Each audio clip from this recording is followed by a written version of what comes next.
নমস্কার বন্ধুরা, রুমার পাকশালাতে তোমাদের সকলকে আরও একবার স্বাগত।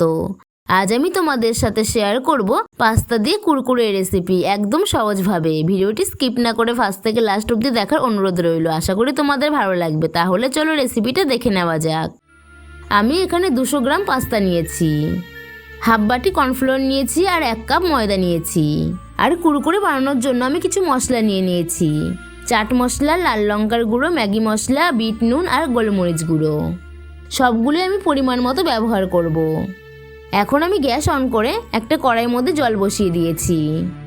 এর মধ্যে আমি পাস্তাগুলো দিয়ে দিচ্ছি আর হাফ চামচ নুন দিয়ে দিচ্ছি। 2 থেকে 3 মিনিটের মতো সময় নিয়ে ভালো করে পাস্তাগুলোকে সেদ্ধ করে নেব। আর দেখতে হবে যাতে পাস্তাগুলো একেবারে নরম না হয়ে যায়। পাস্তাগুলো সেদ্ধ করা হয়ে গেছে, আমি নামিয়ে জল ঝরিয়ে একটা বোলের মধ্যে নিয়ে নিয়েছি। এখন আমি এর মধ্যে হাফ চামচ কর্নফ্লোর দিয়ে দিচ্ছি।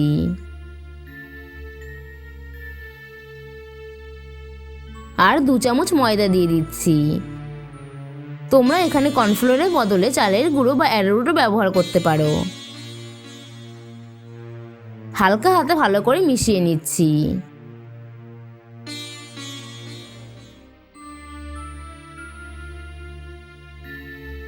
আর এরকম ভাবে ঝাঁকিয়ে নিচ্ছি যাতে নিচেরটা উপরের দিকে উঠে আসে আর নিচে না লেগে যায়।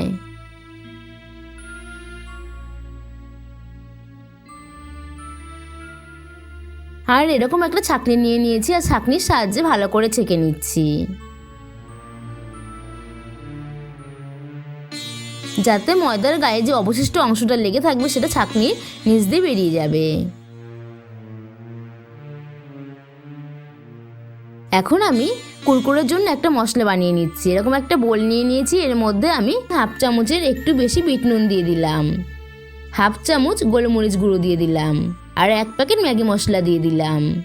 আমি এখানে 5 টাকা দামের ম্যাগি মশলা ব্যবহার করেছি। 1 চামচের 3 ভাগের 1 ভাগ লঙ্কার গুঁড়ো দিয়ে দিলাম আর 1 চামচ চাট মশলা দিয়ে দিলাম। ভালো করে সবগুলো উপকরণ মিশিয়ে নিচ্ছি। আমি আবারও সামান্য একটু লঙ্কার গুঁড়ো দিয়ে দিচ্ছি। ঝালটা তোমরা তোমাদের পরিমাণ মতো কম বেশি করে ব্যবহার করবে। এখন আবারও আমি গ্যাস অন করে একটা কড়াই বসিয়ে দিয়েছি। কড়াইয়ের মধ্যে পরিমাণ মতো সরষের তেল দিয়ে দিলাম। তোমরা চাইলে সাদা তেলও দিতে পারো। তেলটাও ভালো মতো গরম হয়ে গেছে। এখন আমি কুরকুরেগুলো দিয়ে দিচ্ছি ভাজার জন্য। আর কিছুক্ষণ সময় নিয়ে কুরকুরেগুলোকে ভাজতে হবে। আর এরকম ভাবে অনবরত নাড়াচাড়া করতে হবে। আমি ছাঁকনি দিয়ে একটু পরপর উঠিয়ে দেখে নিচ্ছি যে লালচে হয়েছে কিনা।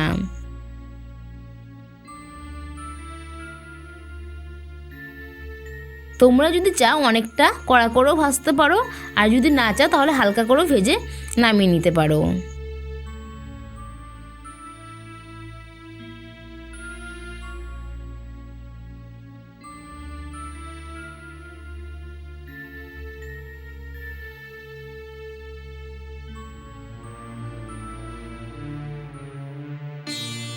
এরকম লালচে হয়ে গেছে, এখন আমি নামিয়ে নেব। আমার কুরকুরেটা পুরোপুরি ভাজা হয়ে গেছে।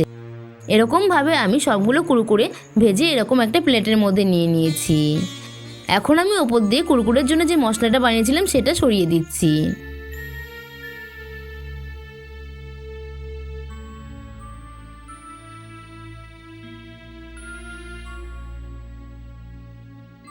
আর হাত দিয়ে এরকমভাবে মেখে নিচ্ছি। আমার পাস্তা দিয়ে কুরকুরেটা পুরোপুরি রেডি হয়ে গেছে। বন্ধুরা, তোমরা বাড়িতে এরকমভাবে একবার বানিয়ে ট্রাই করতে পারো। তাহলে বন্ধুরা, আজকের রেসিপিটা কেমন লাগলো অবশ্যই আমাকে জানিও কমেন্ট করে। আর তুমি যদি আমার চ্যানেলে নতুন বন্ধু হয়ে থাকো অবশ্যই চ্যানেলটা একটা সাবস্ক্রাইব করে রাখার অনুরোধ রইল।